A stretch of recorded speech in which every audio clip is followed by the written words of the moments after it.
எனது நண்பர்களே, அன்பர்களே வணக்கம். எல்லோரும் நலமுடன் வாழ எனது பதிவை தொடர்கிறேன்.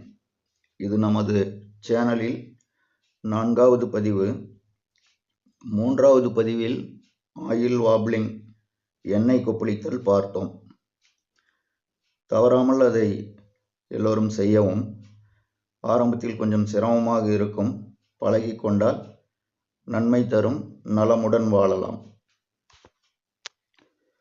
அடுத்து மலச்சிக்கலில் இருந்து எப்படி விடுபடுவது, மலச்சிக்கலுக்கான தீர்வு என்ன என்பதை பார்க்கலாம் வாங்க.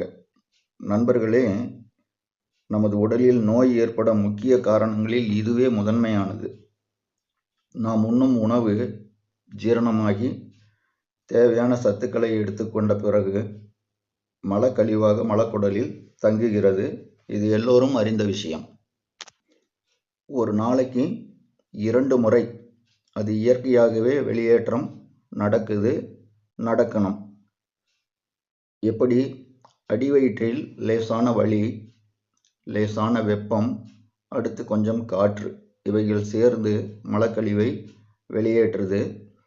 இது சரியாக நடந்தால் நமது ஆரோக்கியமும் சரியாக உள்ளது என்று அர்த்தம்.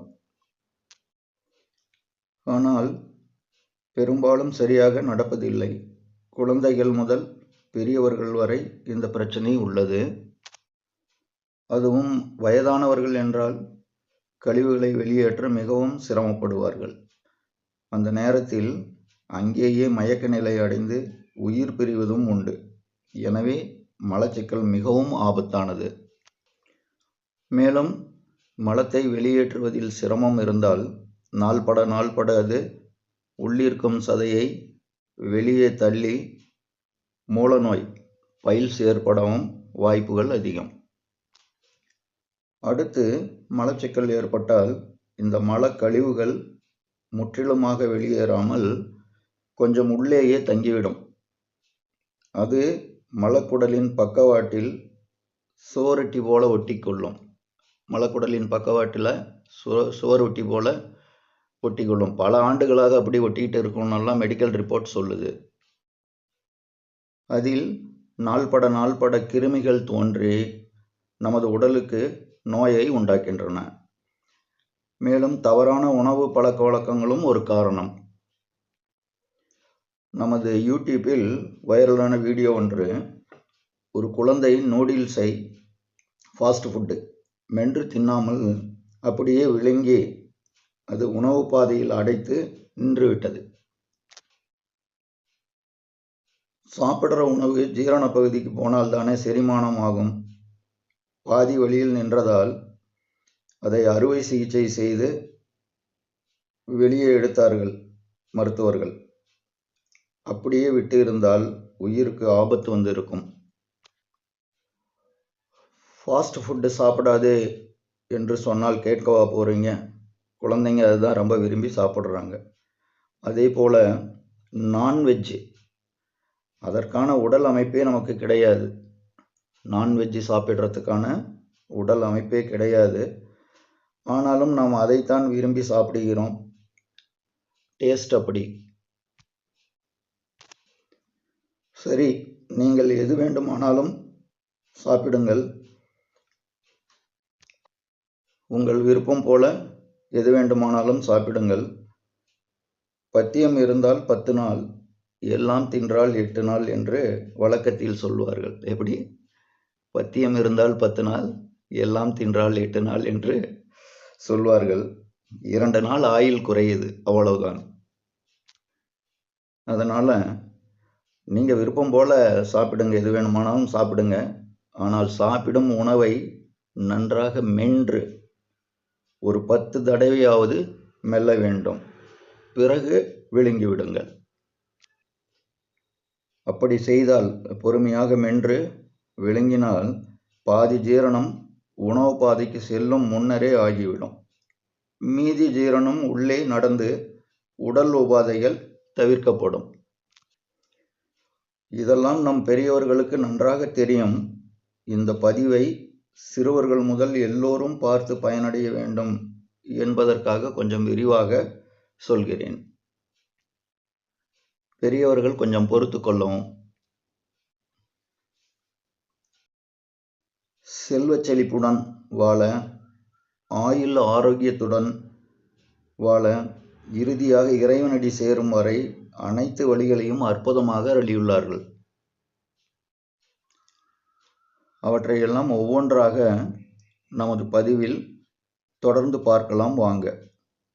இந்த பதிவில் சிரமப்படாமல் காலை கடனை கழிப்பது பற்றி பார்க்கலாம். அதில் மிகவும் எளிமையான சிறந்த ஒரு வழிதான் இனிமா கப் வித் டியூப் மூலமாக நமது மலக்குடலுக்குள் நீரை செலுத்தி மலத்தை வெளியேற்றும் முறை. இனிமா கப்பை பயன்படுத்தி எப்படி மலத்தை வெளியேற்றுவது அப்படிங்கிறத பார்ப்போம். இனிமா என்றவுடன் இதை ஹாஸ்பிட்டலில் டாக்டர்கள் தான் செய்வார்கள் என்று யோசிக்க வேண்டாம். எளிய முறையில் நாமும் செய்யலாம்.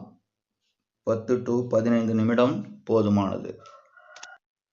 இதை 4 வயது குழந்தைகள் வரை தவிர்த்து விடலாம். 5 வயதிலிருந்து செய்யலாம். அளவான நீரை பயன்படுத்தி செய்யவும். இந்த இனிமா கப்பை நாம் எப்படி பயன்படுத்த வேண்டும் என்பதை கொஞ்சம் விரிவாக தெளிவாக பார்க்கலாம் வாங்க. நண்பர்களே, நீங்கள் வீடியோவில் பார்க்கும் இந்த இனிமா கப்பு மெடிக்கல் ஷாப்பிலும் கதர் கடைகளிலும் கிடைக்கும்.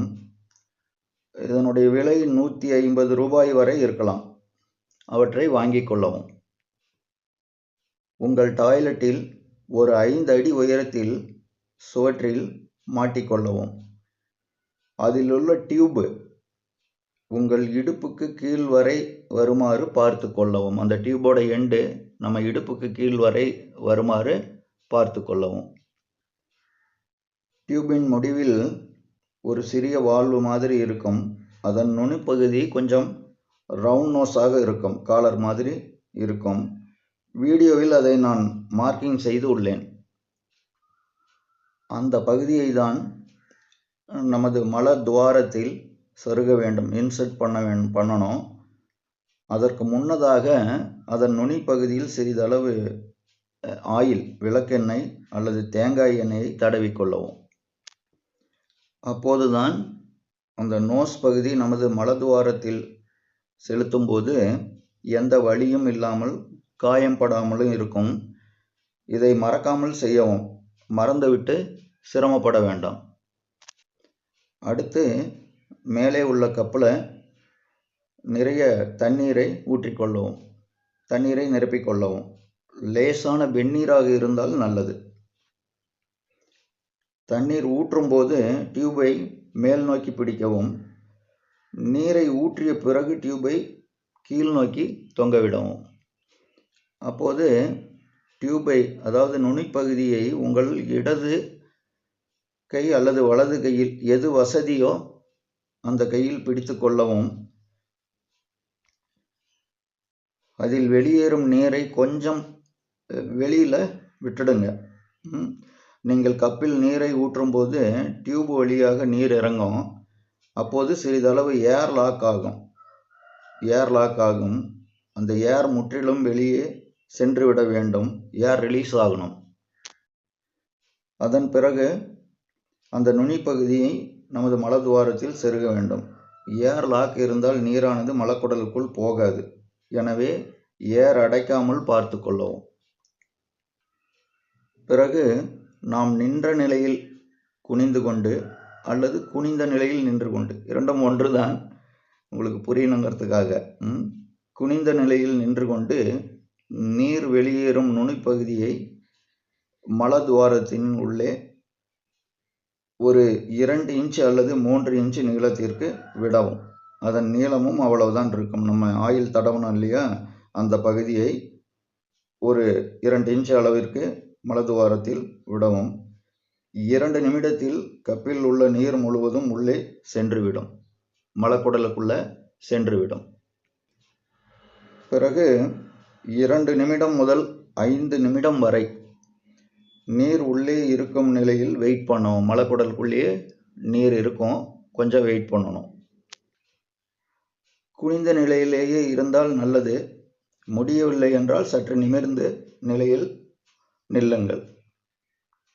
அந்த இடைப்பட்ட நேரத்தில் பிரஷ் பண்ணலாம், பல் துலக்கலாம். ஒரு 2-3 நிமிடத்திலேயே லேசான வலி பிடித்து அனைத்து கழிவுகளும் வெளியேறிவிடும். மலக்குடல் கிளியர் ஆகிவிடும். ஒரு 5 நிமிஷம் வரையிலும் வெயிட் பண்ணால் நல்லது. முடியவில்லை என்றாலும் 2-3 நிமிடத்தில் கழிவுகள் வெளியேறும். மலக்குடல் கிளியர் ஆகிவிடும்.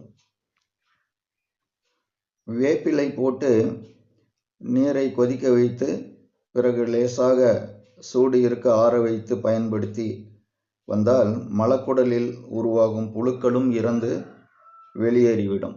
அந்த மாதிரி வேப்பிலையை போட்டு கொதிக்க வச்ச நீரையும் கொஞ்சம் ஆற வச்சு பயன்படுத்தலாம்.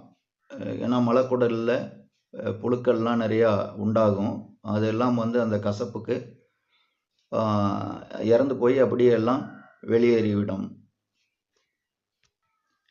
மலச்சிக்கல் இல்லாதவர்களும் வாரத்தில் 2 முறை பயன்படுத்தலாம்.